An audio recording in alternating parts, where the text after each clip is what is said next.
Dans cette vidéo, vous verrez que christianisme et panafricanisme ont été opposés à partir d'une approche faussée du christianisme. Peut-on avoir des convictions panafricaines et adhérer à la pensée chrétienne? Est-ce une forme de trahison que d'être chrétien et se réclamer panafricain? Comment peut-on croire à la religion du colon et vouloir sa propre libération en tant que panafricain? Je brûle de passion pour Christ, mais aussi pour l'Afrique. Que faire?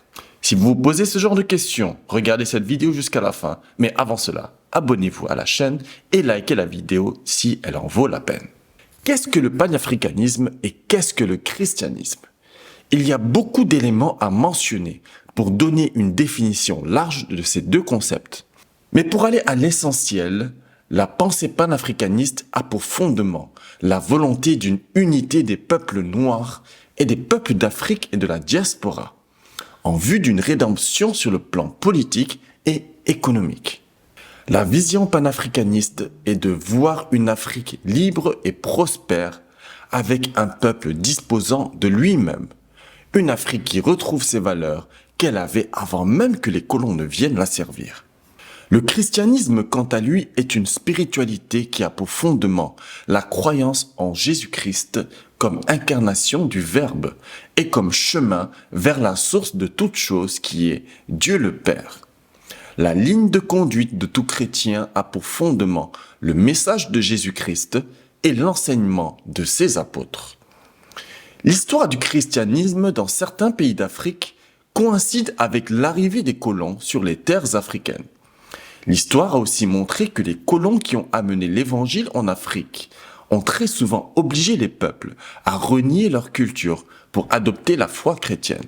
Ce sont ces faits qui, à juste titre, poussent plusieurs Africains à abandonner la foi chrétienne et à exhorter tout Africain à adopter une spiritualité propre à la culture africaine. Il est légitime de pointer du doigt l'évangélisation par la force et de qualifier l'arrivée du christianisme sur le continent africain comme une dictature. Toutefois, il est important de revenir aux origines du christianisme et de juger, à partir des éléments présents dans la Bible et que l'histoire nous montre, de quelle culture la spiritualité chrétienne se rapproche-t-elle. Dire communément que le christianisme est la religion du blanc est un mensonge, même si dans certains pays d'Afrique, cette religion est arrivée par les blancs. Voici deux arguments qui démentent ce postulat.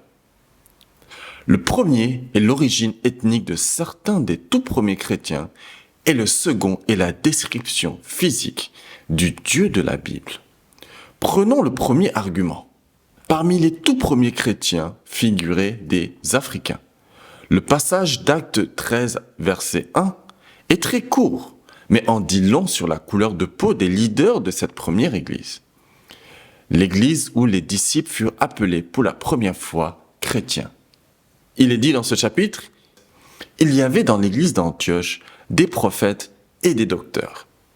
Barnabas, Siméon appelé le Noir, Lucius de Cyrène, Manaën, qui avait été élevé avec Hérode le tétrarque, et Saul. » Deux Africains étaient parmi ces prophètes et docteurs, Siméon, que l'on appelait le Noir, et Lucius, qui venait de Cyrène, et donc d'Afrique.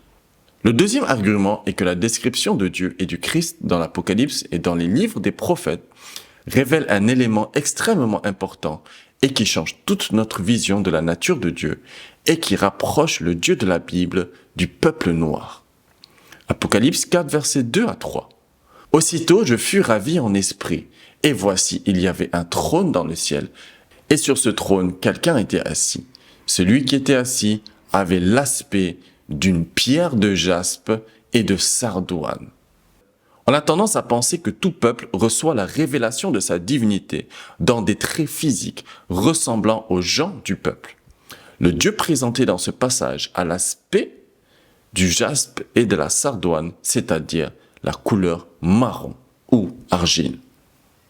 Un autre livre de la Bible, celui du prophète Daniel, donne aussi une description négroïde de celui qui est assis sur le trône divin. Dans le chapitre 7e et le 10e chapitre, il est présenté comme ayant les cheveux à l'aspect de la laine pure, c'est-à-dire similaire à celui des négro-africains. et ayant les bras et les pieds semblables à de l'airain poli, c'est-à-dire de la même couleur que la peau des Noirs africains. Même si la représentation du Dieu de la Bible présente des caractéristiques similaires aux Africains, et que par déduction on pourrait même dire que les patriarches de l'Ancien Testament étaient noirs, vu qu'ils étaient confondus aux Égyptiens qui d'après la science et l'archéologie étaient noirs, cela ne suffit pas pour soutenir la cohabitation possible entre le christianisme et le panafricanisme. À vrai dire, même si la représentation physique du Dieu de la Bible et des premiers chrétiens était similaire à celle des Blancs ou des Asiatiques ou des Indiens, cela ne serait pas une raison de se détacher de cette spiritualité importée dans certains pays d'Afrique. Cela pour une raison simple. La spiritualité transcende les frontières matérielles et physiques. La spiritualité, en effet, n'est pas une question de culture, de couleur de peau ou d'ethnie.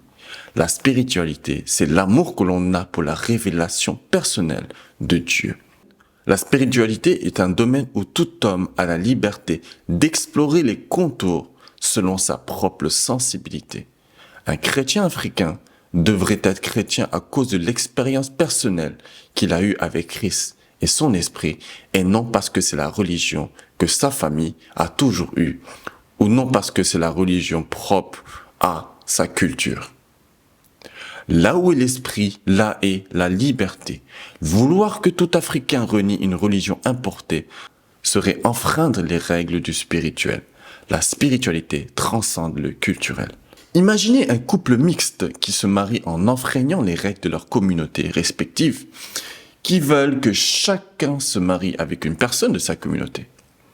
La loi de l'amour transcende les lois culturelles et défend le choix de l'un et l'autre. J'épouse cette personne qui ne me ressemble pas parce que j'aime sa personne tout simplement, et peu m'importe d'où elle vient. De la même façon, il est possible d'épouser une spiritualité venant d'une culture étrangère par amour, au détriment d'une religion proche de sa communauté. La liberté que procure le domaine de la spiritualité a fait qu'un pays comme la Chine a adopté le bouddhisme, la religion indienne, comme religion majeure, ou que les pays occidentaux ont adopté le christianisme, pourtant religion orientale, comme religion majeure, à tel point qu'on associe actuellement plus le christianisme à l'Occident qu'à l'Orient. Pourtant, les premiers chrétiens et les premiers pères de l'Église étaient orientaux ou africains. Ainsi, pour une réflexion plus juste sur le lien entre panafricanisme et christianisme, il faut d'abord bien situer le christianisme et le définir par ce qu'il est réellement, c'est-à-dire historiquement. Une spiritualité orientale et africaine de base, et qui a été adaptée par la suite par les Occidentaux en y intégrant des éléments propres à la culture occidentale. Une approche neutre serait de revenir à la base de l'enseignement christique, en faisant abstraction de toute ingérence d'une quelconque culture. L'unité culturelle que prône le panafricanisme ne devrait empêcher la liberté de choix de spiritualité, et la foi en Christ ne devrait pas non plus empêcher le combat panafricaniste. C'est même une richesse et un gage de paix que d'intégrer la liberté de culte dans la construction de l'avenir sur tous les plans des peuples africains.